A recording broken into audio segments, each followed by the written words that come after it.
તો જામનગરમાં વિશ્વવિખ્યાત બ્રાસ ઉદ્યોગ સાથે જોડાયેલા હજારો નાના જોબ વર્ક યુનિટો અને ગ્રામ્ય વિસ્તારો કાર્યરત પરિવારો માટે જીએસટીના નિયમો મુશ્કેલીનું કારણ બન્યા છે। માલની અવરજવર દરમિયાન જરૂરી દસ્તાવેજોની ખામીના કારણે નાના કારીગરોને ભારે દંડનો સામનો કરવો પડે છે। જામનગરમાં આશરે 8,000 બ્રાસ ઉદ્યોગના એકમોમાંથી 5,000 જેટલા જોબ વર્ક આધારિત યુનિટો છે, જે હજારો પરિવારો પોતાની આજીવિકા ચલાવે છે। નાના અને મધ્યમ જોબ વર્ક યુનિટોને જીએસટી દંડની જોગવાઈઓમાં વ્યવહારો રાહત આપવા સરકાર સમક્ષ માંગ પણ કરવામાં આવી છે।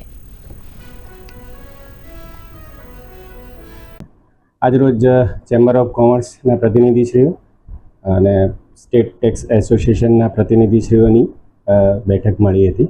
એમાં મહત્ત્વના 2-3 મુદ્દાઓની ચર્ચા થઈ હતી। ખાસ કરીને ગાડીની સાથે માલવહનની સાથે જે પણ પુરાવા રાખવામાં આવે છે એની સઘન ચકાસણી કરવામાં આવે અને અધિકારીઓ દ્વારા આ મુદ્દે પૂરતી કાળજી રાખવામાં આવે એવી એમની રજૂઆત હતી। મારું એવું કહેવું છે દરેક વેપારીશ્રીઓને કે તમે જ્યારે પણ પોતાનો માલ વહન કરવા માટે મોકલો ત્યારે એ સમયે તમારા બિલ છે, ઈ-વે બિલ છે, એની સાથે અથવા જોબ વર્ક માટેના હોય તો એ તમામના યોગ્ય પુરાવાઓ માલ વહનની સાથે હોવા જરૂરી છે।